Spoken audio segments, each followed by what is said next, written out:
Quis saber quem sou, o que faço aqui. Quem me abandonou, de quem me esqueci. Perguntei por mim, quis saber de novo. Estamos aqui em Lisboa, onde, no dia 25 de abril de 1974, tiveram lugar os acontecimentos que marcaram o fim da mais longa ditadura da Europa. De acordo com os planos previamente definidos, depois das transmissões pela rádio das canções senhas, as unidades militares saíam dos quartéis para cumprir as missões que lhes eram definidas. Em linhas gerais, o plano previa a tomada dos quartéis-generais de Lisboa e Porto como objetivo prioritário. Seguia-se o controle dos órgãos de comunicação social, a ocupação do aeroporto da Portela e, também, o encerramento das fronteiras. As operações teriam de ser desencadeadas durante a noite, porque as estradas estariam sem trânsito e os aviões não poderiam voar. Assim, a saída das tropas dos quartéis foi marcada para as 3 da manhã. De Santarém sairia a coluna da Escola Prática de Cavalaria, comandada por Salgueiro de Maia, que, através dos emissores associados de Lisboa, pôde captar a primeira senha e depois do adeus de Paulo de Carvalho. Às 5 da manhã estariam no Terreiro do Paço. Venham caminhar pelos lugares que foram palco dos acontecimentos, pelas portas, ruas, janelas, pelos lugares que fazem parte da nossa memória.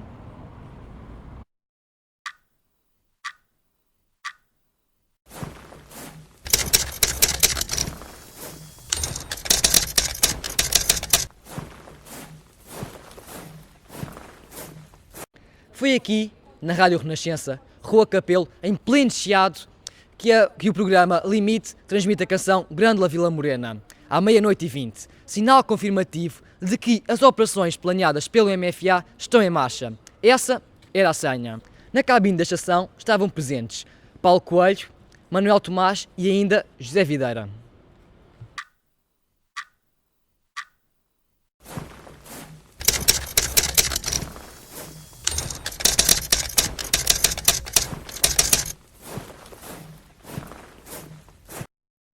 Aproximadamente 3h15 da manhã. Foram 8 os oficiais que ocuparam o Rádio Clube Português. Santos Coelho informou o posto de comando de que a emissora passara para as mãos do movimento das Forças Armadas.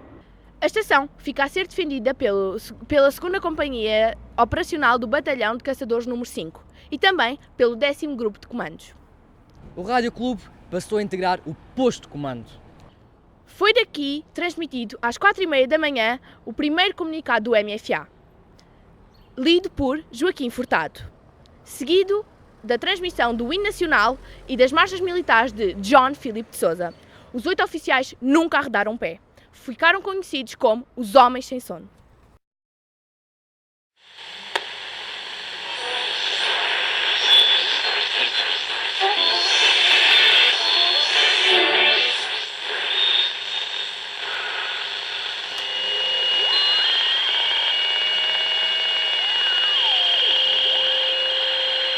Aqui posto de comando do movimento das Forças Armadas. As Forças Armadas portuguesas apelam para todos os habitantes da cidade de Lisboa no sentido de recolherem as suas casas, nas quais se devem conservar com a máxima calma.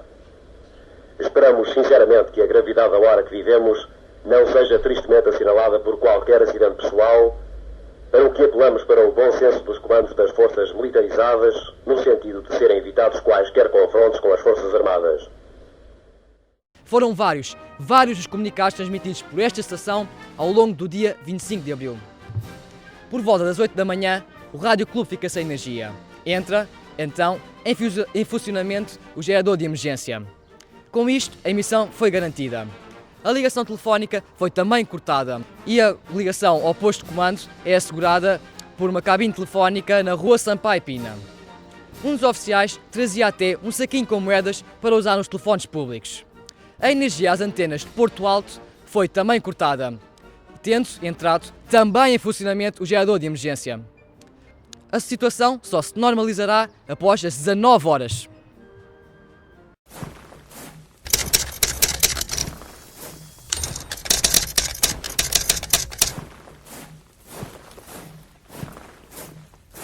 meia-noite e 40. Luís Pimentel e Frederico Moraes, coube estes capitães comandarem a força que iria desde a Serra da Carregueira, em Belas, até Lisboa, para a tomada de posse da emissora nacional. Foi daí que partiram com menos de 50 homens. Mas, quase à chegada, houve um percalço.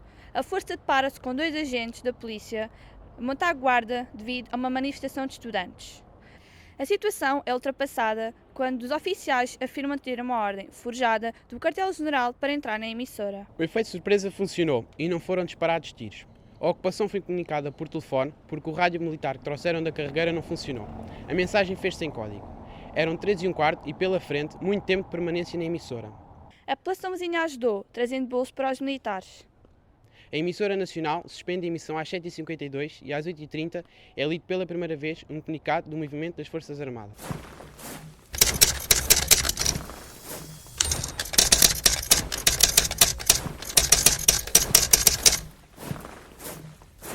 Estamos aqui no Palácio José Maria Eugênio de Almeida, localizado outrora no Palácio de Vilalva, onde, desde 1948, se encontrou o quartel-general do Governo Militar de Lisboa. Hoje em dia, encontram-se aqui algumas instituições e organismos ligados ao Exército. Este foi um dos primeiros objetivos militares conquistados pelo MFA. Às 3 horas da manhã do dia 25 de abril, 2 companhias operacionais do Batalhão de Caçadores 5 iniciam marcha à piada e saem pelo portão do Marquês da Fronteira. O cerco termina às 3h30 da manhã. 4h30 da manhã. O Quartel-General Região Militar de Lisboa foi ocupado por forças do Batalhão de Caçadores 5. O regime perde assim um importante instrumento de comando, controle e ligação entre as unidades da área de Lisboa. A mensagem foi enviada para o posto de comando. Canadá foi ocupado sem incidentes. Foi aqui que ficaram durante vários dias, contando com o apoio da população, aparecendo cantores de intervenção como Zeca Afonso. Na madrugada do dia 25 de abril, o movimento das Forças Armadas Portuguesas, no decurso de uma ação conjunta, estabeleceu o controle da situação política em todo o país, após ter ocupado diversos pontos estratégicos, nomeadamente os ministérios, estações de radiodifusão e radiotelevisão, aeroportos e fronteiras.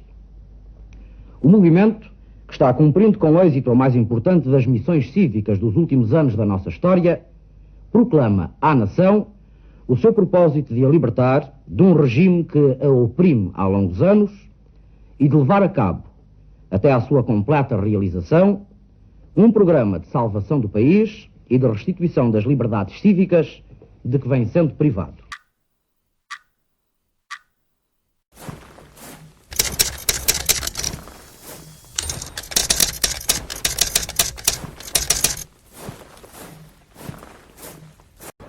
Na madrugada de 25 de abril, saem de Santarém 10 viaturas blindadas com destino a Lisboa. Objetivo: Toledo. Pouco faltava para as 6 da manhã quando as forças de Salgueiro Maia se instalam aqui, no Terreiro do Paço. Os ministérios, a Câmara Municipal, a Marconi, o Banco de Portugal e a primeira divisão da PSP encontravam-se cercados, estando dirigidas as metralhadoras para as janelas do Ministério do Exército.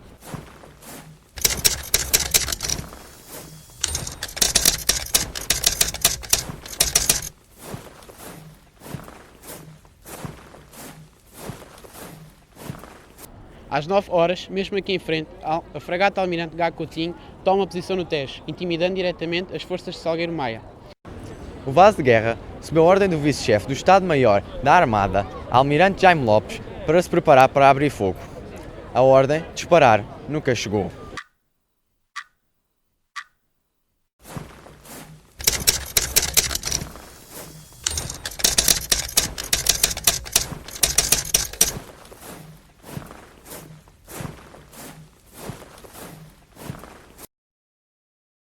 Chega aqui, à zona do Cristo Rei, às 7 da manhã, um destacamento da Escola Prática de Artilharia de Vendas Novas. As ordens eram atingir objetivos em Lisboa, Terreiro do Paço e Monsanto. A fragata Gago Coutinho não era um alvo fácil, mas tudo estava a postos para abrir fogo, se fosse caso disso. Uma das medidas mais drásticas do plano de Otelo foi a colocação da escola prática, aqui no Cristo Rei, com 6 obuses apontados para Monsanto, caso Marcelo Caetano se encontrasse aí, no comando da região aérea.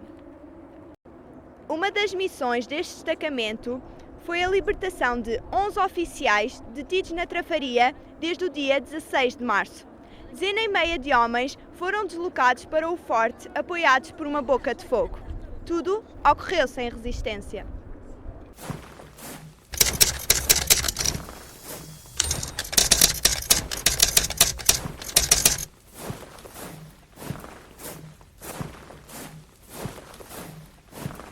Dez horas e 45 minutos. Aqui, na Avenida Ribeira das Naus, Salgueiro Maia, de braços erguidos, enfrenta um blindado M47, num dos momentos que ficou na memória de muitos.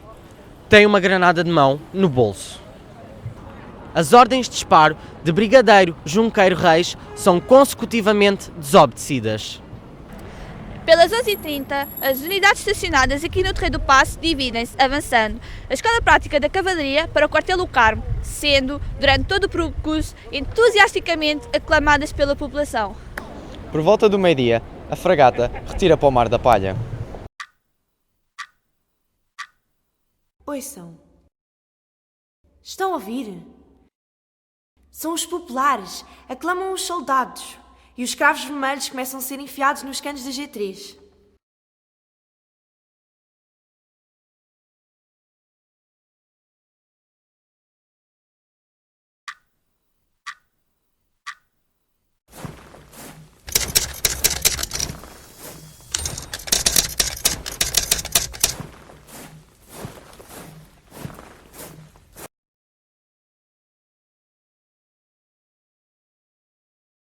Às 5h30 da manhã, após um telefonema do diretor-geral da PIDE-DGS, Major Fernando da Silva Paes, Marcelo Caetano e o comandante Adriano Coutinho Lanhoso, ajudante de campo do presidente do Conselho, entram no quartel da GNR, aqui, no Largo do Carmo. 6h45. O posto de comando toma conhecimento de que Marcelo Caetano está no quartel do Carmo. 12 horas e 15 minutos. A coluna da Escola Prática de Cavalaria, comandada por Salgueiro de Maia, chega ao Chiado pela Rua do Carmo, envolvida por uma multidão de efusivos apoiantes civis.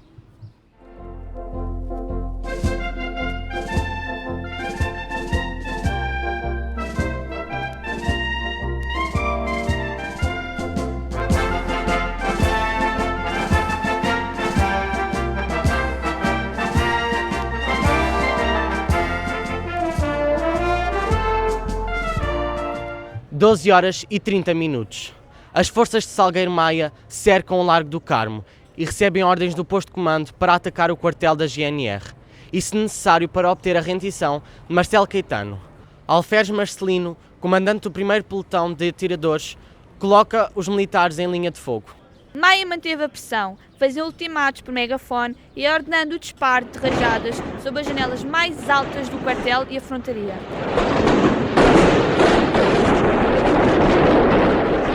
Meio-dia e 45. Forças hostis da GNR ocupam posições na retaguarda do dispositivo Salgueiro Maia. 14 horas. Iniciam-se as conversações entre o general António de Spínola e Marcelo Caetano para a obtenção da rendição do presidente do Conselho, através de intermediários. 15 horas e 10 minutos. Por ordem do posto de comando, Salgueiro Maia pega no megafone e faz o ultimato à GNR para que se rendam, ameaçando rebentar os portões do quartel do Carmo, dizendo: atenção quartel do Carmo, atenção quartel do Carmo, damos 10 minutos para que se rendam. Todos que ocupam o quartel devem sair desarmados e com as mãos no ar. Se não saírem, destruiremos o edifício. 15h45. O capitão Salgueiro Maia ordena o disparo de nova rajada sobre a fachada do quartel do Carmo.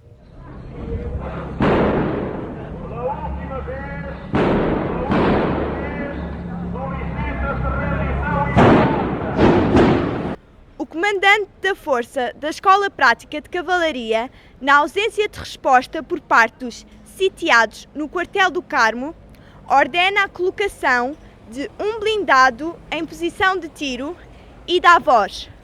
1, 2, sendo interrompido pelo tenente Alfredo Assunção, que traz com ele 2 civis. Trata-se de Pedro Feitor Pinto e Nuno Távora, que se dizem portadores de uma mensagem do General Spínola para Marcelo Caetano. Entre as 16h30 e as 19h30 sucedem-se os procedimentos para a rendição do governo.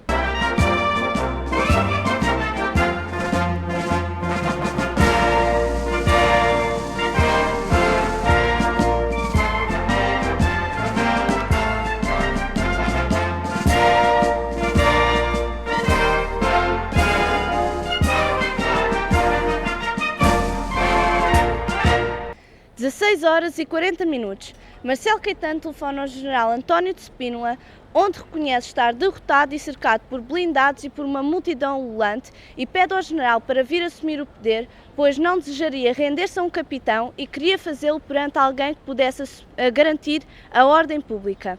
Spínola reafirma que nada tem a ver com o movimento e disponibiliza-se para contactar o posto de comando do MFA. Aqui, dentro do quartel, podemos imaginar as últimas horas desde que Marcelo Caetano chegou ao Carmo.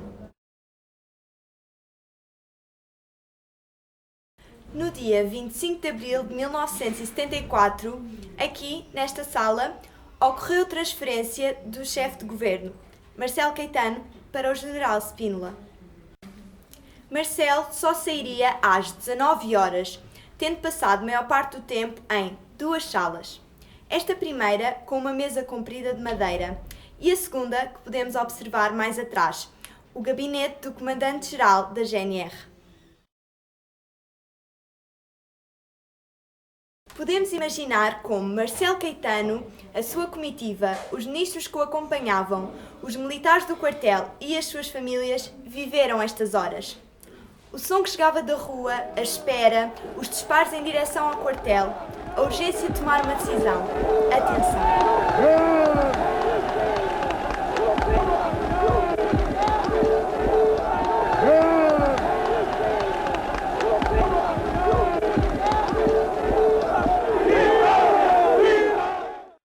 17 horas. Salgueiro Maia entra no quartel do Carmo, onde fala com o comandante da GNR e exige a rendição de Marcelo Caetano.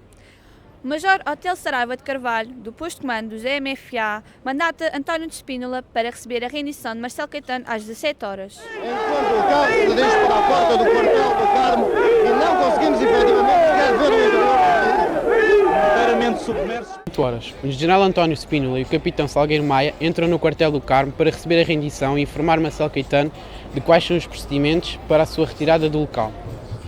18h15. Spínola encontra-se com Marcelo, informa dos procedimentos que serão adotados para a sua saída do local e posterior evacuação para a Madeira. Enquanto isso, Salgueiro de Maia pede à população que abandone o Largo do Carmo a fim de se proceder à retirada dos ministros e do Presidente do Conselho. O apelo é ignorado. 18h30. A Chaimite Bull entra no quartel do Carmo para transportar Marcelo Caetano à Pontinha.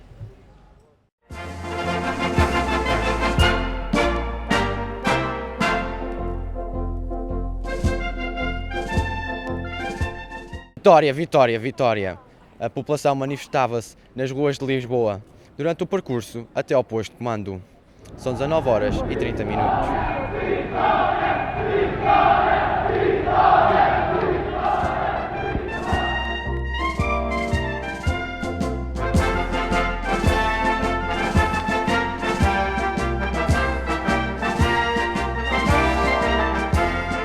O presidente do Conselho, que anos antes tinha sucedido a Salazar, é transportado para a Madeira e só depois levado para o exílio no Brasil. A bandeira branca é hasteada no quartel do Carmo. 21 horas. A Chaimite Bula e a coluna da Escola Prática de Cavalaria chegam ao posto de comando com Marcelo Caetano e os 2 ministros, onde ficam detidos até ao dia seguinte.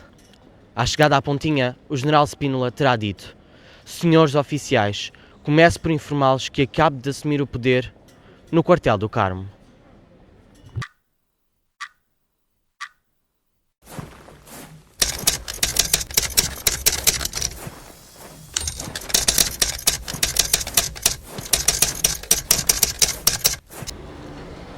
Aqui, na sede da PIDE-DGS, na rua de António Maria Cardoso, uma multidão cercou as instalações às 13h30, gritando palavras de ordem, cantando o hino nacional e dando vivas às Forças Armadas. As ordens de fogo sobre a multidão foram dadas pelo Diretor-Geral Sila Paz e pelo Inspetor Superior Coelho Dias.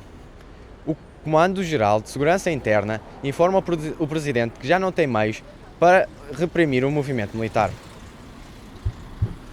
Elementos da PIDE-DGS abrem fogo sobre a população que cerca a sua sede, nesta rua, criando assim quatro mortos e dezenas de feridos. Aqui, a situação era explosiva. Mas os tiros não parecem vir só de baixo.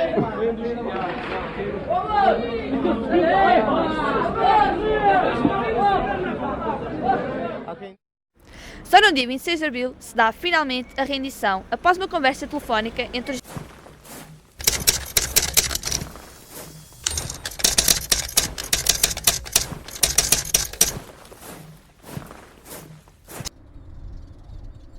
Apenas no dia 27 de abril, o destacamento regressou ao quartel, sempre apoiados pela população, enquanto estiveram aqui, bem como ao longo do percurso, com lágrimas e vivas à revolução. Coragem, Silêncios, Complicidades, esperanças, Dúvidas. Receios. Homens, certezas, senhas, contrassenhas, enigmas, Histórias, factos, Momentos. heróis. Memórias. E no fim, o que é preciso é não esquecer.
Vivemos um momento histórico como talvez desde 1640 não se vive. É a libertação da pátria.